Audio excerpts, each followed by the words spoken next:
할렐루야. 하나님의 은혜와 평강이 오늘도 예배하시는 모든 성도님들 삶의 자리 가운데 함께 하시기를 축복합니다. 벌써 5월의 마지막 날로 다가가고 있습니다. 마가다락방 특별 새벽 기도에도 이제 이틀밖에 남지 않았습니다. 끝까지 믿음으로 순종함으로 또 하나님의 음성을 듣는 우리 소망교구의 모든 성도들 되시기를 축복합니다. 첫 번째 귀향이라는 제목으로 에스라서 1장 1절에서 11절의 본문으로 하나님의 말씀을 나누도록 하겠습니다. 이스라엘 백성들은 포로에서 세 번에 걸쳐서 돌아오게 됩니다. 538년에 1차 귀환, 이때 스룹바벨과 예수아에 의해서 약 5만 명의 사람들이 돌아오게 됩니다. 성전을 짓기 위해서였죠. 그래서 스룹바벨 성전이라고 이야기합니다. 2차 귀환은 458년에 학사 에스라에 의해서 또 1,500여 명의 사람들이 함께 귀환을 합니다. 돌아와서 율법과 갱신의 운동, 사회 정화 운동, 이런 운동들을 펼치죠. 그래서 말씀 부흥을 일으켰던 그런 사건들이 기록되어 있습니다. 3차 귀환은 느헤미야에 의해서 444년, 그러니까 14년 후에 일어났습니다. 잘 아시는 것처럼 성전은 지어졌는데 성벽이 없었죠. 그래서 성벽을 다시 짓는 그런 일들을 진행을 합니다. 에스라와 느헤미야 그리고 이제 구약의 맨 마지막 선지자인 말라기는 동시대에 활동했던 그런 사람들이다라고 그렇게 이해하셔도 좋을 것 같습니다. 오늘은 그 중에서도 첫 번째 귀환에 좀 포커스를 맞추고 하나님의 말씀을 살펴보려고 합니다. 하나님은 이스라엘 백성들의 귀향을 위해 어떤 일을 계획하셨는지 오늘 본문의 말씀을 통해 살펴보도록 하겠습니다. 첫 번째로 바사의 왕이었던 페르시아의 초대 왕의 이름이 고레스입니다. 그 고레스의 마음을 감동시키셨습니다. 바사왕 고레스 원년에 여호와께서 예레미야의 입을 통하여 하신 말씀을 이루게 하시려고 바사와 고레스의 마음을 감동시키심에 그가 온 나라에 공포도 하고 조서도 내려 이르되 바벨론을 이기고 바사의 시대를 즉 바벨론을 이기고 페르시아의 시대를 고레스가 포로로 노역한 이스라엘 백성들을 돌려보낸다라는 것은 사실 상식적으로는 좀 맞지 않습니다. 이것은 제국의 통치 방법을 좀 이해해야 할 필요가 있는데요. 제일 먼저 아수르 제국이 성경에 등장을 하죠. 아수르 제국은 북이스라엘을 멸망시킨 제국입니다. 721년 혹은 2년이라고 이야기를 하는데 이 아수르 제국의 통치 방법은 혼혈 잡족하였습니다. 그래서 아수르 제국에 있는 귀족들을 이스라엘로 옮기고 또 이스라엘에 있는 귀족들을 아수르로 옮기면서 서로 결혼을 시켰습니다. 결혼을 하다 보면 어떤 일이 일어납니까? 피가 섞이게 된다는 거죠. 그래서 혼혈이 되었습니다. 그런데 문제는 종교도 혼혈되었습니다. 혼합되었습니다. 그러다 보니까 이 남유다의 백성들은 북이스라엘 사람들을 인정하지 않았어요. 이것이 아수르의 포로 정책입니다. 그 다음에 바벨론의 나보폴라살 왕 그리고 그의 아들 느부갓네살이 아수르를 무찌르고 그리고 남유다까지 멸망시킵니다.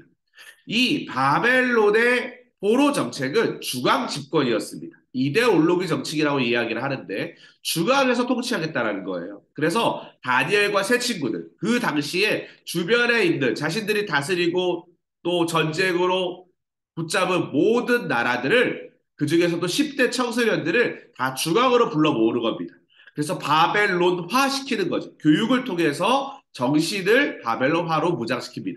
그리고 바벨론 성을 쌓습니다. 성을 쌓으면서 그들에게 어떤 일을 하는 거예요? 국악으로 모여라. 그래서 그 성 안에는 또 실제로 강도 흐르고 있었고요. 시장도 있었고요. 또 아주 큰 사륜마차가 돌 정도의 아주 넓은 성곽을 쌓으면서 아주 대단한 성을 쌓았습니다. 그래서 2차 포로 때는 에스겔과 약 1만 명의 기술자들도 함께 잡혀가게 되는 거죠. 그러면 페르시아의 정책은 뭐였냐? 바벨론의 정책과 완전히 반대였습니다. 지방화 정책이었습니다. 바벨론이 중앙으로 모이라고 했다면 페르시아는 너희들의 나라로 다 돌아가라. 대신 가서 열심히 일해서 세금을 잘 바쳐라. 이것이 페르시아의 정책이었습니다. 그래서 다니엘도 세 지방 관중의 한 명이었다라고 그렇게 이야기를 하고 있죠. 자, 어쨌든 이렇게 하나님은 이 페르시아의 초대 왕이었던 고레스를 통해서 이런 일들을 벌였습니다. 고레스가 조서를 내립니다. 칙령을 내립니다. 온 나라에 조서를 내려. 이게 에스라서 1장 1절에서 3절에 나오는 이야기. 또 역대하임의 마지막에 나오는 이야기가 동일합니다. 조서를 내렸습니다. 이스라엘 백성들에게 규약을 명하고 돌아가서 심지어 성전까지 지으라고 이야기합니다. 하나님께서 고레스의 마음을 움직이셨다. 이것은 우연이 아닙니다. 하나님의 계획과, 왜냐하면 하나님이 예레미야의 예언을 통해서 70년 만에 내 백성 이스라엘이 다시 돌아오게 될 것이다 라고 말씀하셨잖아요.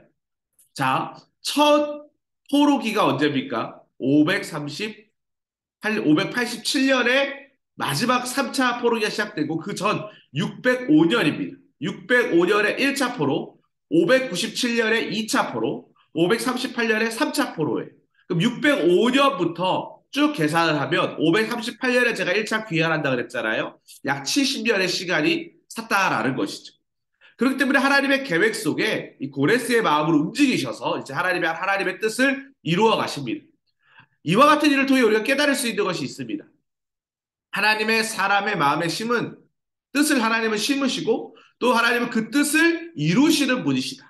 그래서 모든 계획은 알파와 오메가 되시는 하나님의 손 안에 있다는 것을 꼭 기억하시기 바랍니다. 하나님은 우리뿐만 아니라 심지어 이방 나라의 왕들까지도 다스리시는 분이십니다.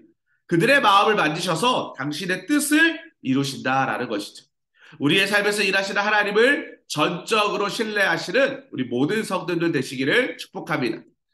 두 번째로 이스라엘의 백성의 마음도 하나님은 감동시키셨어요. 첫 번째 고레스의 마음을 감동시켰던 하나님, 두 번째는 이스라엘 백성의 마음도 감동시켰다라는 것입니다. 이에 유다와 베냐민 족장들과 제사장들과 레위 사람들과 그 마음이 하나님께 감동을 받고 올라와서 예루살렘의 여호와의 성전을 건축하고자 하는 자가 다 일어나니 이스라엘 백성은 포로 생활 70년 만에 귀향합니다. 그리고 성전의 재건의 기회를 받습니다. 스룹바벨과 예수아가 귀환했다 그랬죠. 그래서 성전의 이름도 스룹바벨 성전입니다. 백성 중에는 고향에 돌아갈 날을 손꼽아 기다린 사람도 있었지만 이미 생각해 보세요. 70년 동안 바벨론 땅에 머물고 있습니다. 하나님께서 예레미야에게 말씀하셨잖아요. 그 땅에서 잘 터전을 잡고 살아라 라고 이야기하셨기 때문에 그 터전을 또 버리고 또 이동한다라는 건 사실 어려운 일입니다. 익숙해진 사람들도 그 자리를 다 버리기가 어려웠어요. 그래서 그 중에 일부 사람들, 특별히 하나님의 마음에 감동된 사람들이 정리합니다. 그 인원이 49,897명, 약 5만 명의 사람들이에요. 많다라고 생각하면 많을 수 있지만 사실 이스라엘 전체 인구를 생각하면 소수의 사람들이죠. 그 남게 된 백성이 이스라엘 백성들이 다시 귀환을 하게 됩니다. 성전 재건을 위해서 고레스 왕이요. 은과 금과 세간사료 가축과 보물과 예물도 가져가라고 이야기합니다. 몸의 헌신이든 물질의 헌신이든 하나님은 그들을 통해 기쁜 마음으로 드리게 하셨다라는 거예요. 오늘도 마찬가지입니다. 이스라엘 백성들이 돌아와서 자신의 모든 것들을 드리고 고레스가 또 그것을 허락했던 것처럼 하나님은 오늘도 우리 마음 가운데 감동을 주십니다. 우리가 기쁜 마음으로 드리는 헌신을 통해 하나님은 하나님의 일을 이루어 가십니다. 물질의 헌신뿐만 아니라 몸의 헌신도 마음의 헌신도 마찬가지입니다. 우리가 마음을 모으고 또 함께 성전에 모여서 함께 기도할 때 하나님은 하나님의 역사를 이루어 가십니다. 이러한 은혜가 우리 모든 성도들 가운데 함께 하시기를 축복합니다. 마지막 세 번째로 귀향민들에게 확증을 주셨습니다. 금은 그릇이 모두 5,400개라. 사로잡힌 자를 바벨론에서 예루살렘으로 데리고 갈 때에 세스바산이 그 그릇들을 다 가지고 갔더라 이렇게 되어 있어요. 예루살렘으로 귀향한 세스바산과 백성들에게는 바사 왕인 고레스가 기쁜 마음으로 지지한다라는 확신이 필요했을 거예요. 왜냐하면 가는 길에 뒤통수를 치면 어떡합니까? 큰 사고가 일어나겠죠. 하나님은 고레스의 마음이 변하지 않는다는 것을 보여주기 위해서 이스라엘 백성들에게 확증을 주시기 위해서 솔로몬 성전에서 가져왔던 그릇들을 다시 모두 돌려보내게 하셨습니다. 하나님은 우리의 삶에서도 이와 같은 일을 하십니다. 하나님이 일하시고 계심을 알리는 여러 표징들을 보여주십니다. 특별히 성경에서는 어떤 일들이 일어납니까? 엘리야에게 큰 비가 올 것이라고 알려준 작은 구름의 역사가 있었죠.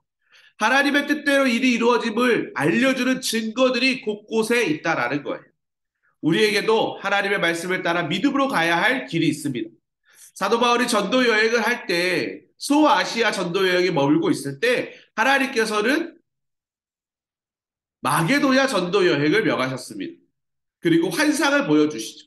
길을 보여주신다라는 것입니다. 흔들리지 마시고 하나님 주신 확증과 함께 그 길을 걸어가시기 바랍니다.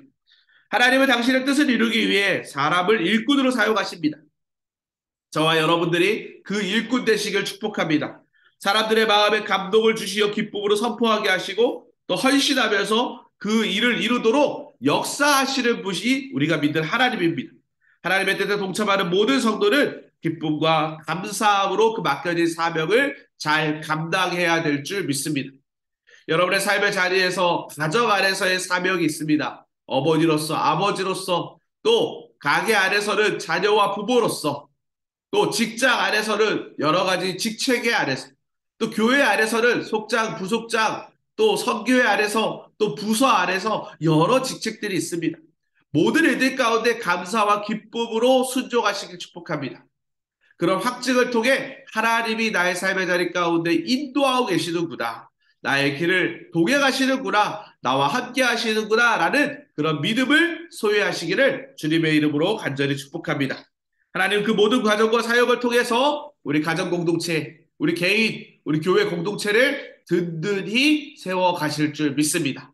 이와 같은 은혜가 특별히 마가특세에 참여하는 모든 성도님들의 삶의 자리 가운데 함께 하시기를 주님의 이름으로 간절히 축복합니다. 함께 기도하겠습니다. 오늘은 온전한 순종과 믿음을 위해 함께 기도합시다. 하나님이 주시는 마음에 감동하여 순종하는 삶을 살게 해달라고, 특별히 이방 왕의 마음도 움직이신 하나님, 역사의 주관자이신 하나님을 신뢰하며 그 하나님을 믿는 믿음을 갖게 해달라고, 특별히 마가다락방 특별 새벽기도 2주차 이제 이틀 남았습니다. 끝까지 하나님의 음성을 듣는 일에 집중하게 하여 주시고, 담임 목사님과 부목사님들 영육편의 강건함의 은혜를 허락하여 달라고, 주여 믿습니다 하시고 함께 기도하며 나아가겠습니다. 주여 믿습니다. 하나님 아버지 감사를 드립니다. 하나님 오늘도 순종하는 마음으로 믿음으로 살기를 간절히 원합니다. 이스라엘 백성들의 마음, 또 하나님 이방왕 고레스의 마음, 또 귀양민들에게 확증을 주셨던 그 마음, 하나님 그 마음들이 모여서 하나님의 역사가 이루어지고 있는 줄 믿습니다. 하나님 어떤 상황 가운데서도 무너지거나 좌절하지 아니하도록 당신의 뜻을 이루기 위하여 우리를 사용하여 주시옵소서. 사람의 마음을 감동시키시어 하나님 이 땅에 복음의 씨앗을 심게 하시고 또 생명 살림의 사역을 위하여 우리를 헌신케 하시는 하나님, 우리가 그 일에 동참할 때에 기쁨과 감사함으로 맡겨진 사역에 최선을 다할 수 있도록 인도하여 주시옵소서. 마가다락방 특별 새벽 기도의 2주차가 진행되는 가운데 있습니다. 어떠한 상황 가운데서 예배하는 기쁨이 즐거움에 웃되게 하여 주시고 하나님의 음성을 들음으로 말미암아 넉넉히 승리하는 생 될 수 있도록 축복하여 주시옵소서. 어떤 상황 가운데서도 합력하여 선을 이루셔서 교회 공동체를 든든히 세워가시는 하나님을 신뢰하기를 간절히 원하오니 주여 인도하여 주시옵소서. 하나님께서 말씀하여 주실 줄 믿사오며 예수 그리스도의 이름으로 기도합니다. 아멘. 네, 이와 같은 은혜가 우리 모든 성도님들의 삶의 자리 가운데 함께 하시기를 주님의 이름으로 간절히 축복합니다.